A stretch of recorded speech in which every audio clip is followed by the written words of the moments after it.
Okay, so we have a Silicon Arts design monoblock. I've got the other one sitting over there.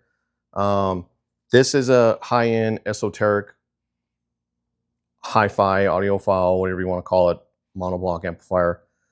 And the complaint was he was not getting. He said he wasn't getting a signal. He said that the power amp was good, but he wasn't getting a signal. I'm not sure how he came to that conclusion, but I kind of know the guy, I kind of had a feeling what it was because I've dealt with this issue before.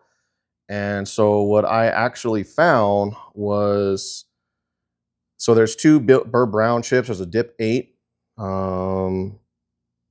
right in there that you can unplug, and then there's this guy on the other side. And let me see if I can get that clear. I can't really get it clear, but anyway, this see, change the camera maybe. There we go. So you can see it's on like a little adapter board.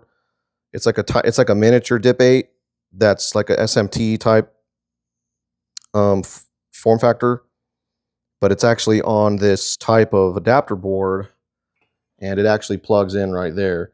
And so say, okay, well, how did you know that that was the problem? Well, the amp was coming out of protection. I could hear the relay, the main relay from the power amp section, and the amplifier section was going out, and then the relay on the input board was working as well.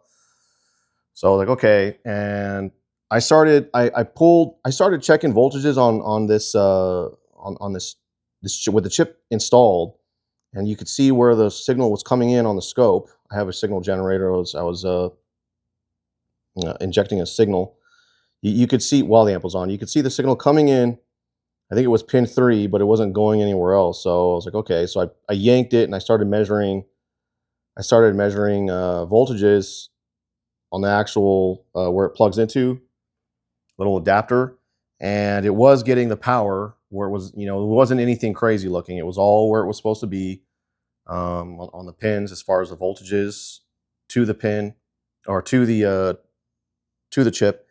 And so I was like, okay, well, all signs point to the chip. The other thing I noticed was with my thermometer or my temperature gun, I was able to see that like instantly within seconds, this thing was getting to like over 100 degrees. So it was burning up real bad. So I knew it was the chip. So I got the other chip from the other machine, and I threw it in there, and lo and behold, it started producing music. Once it came out of protection on the input board. So that's one quick way to diagnose if you have like an input problem. And what causes that is if you like unplug stuff while the app's actually running.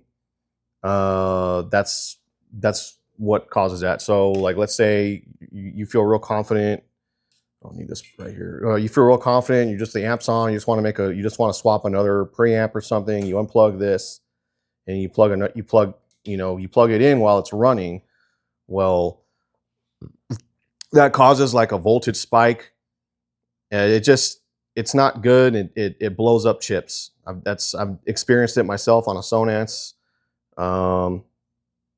and now this. So whatever you do, don't unplug input or interconnects on amplifiers when you're even preamps. Just don't do it. Just turn the amplifier off before you go moving cables around, and that's doubly correct for the speaker wire. You don't want to undo the speakers while the amp's running either. So this thing should be up and running soon, and I'll be posting pictures of it on my Facebook pretty shortly after it's finished. Thanks.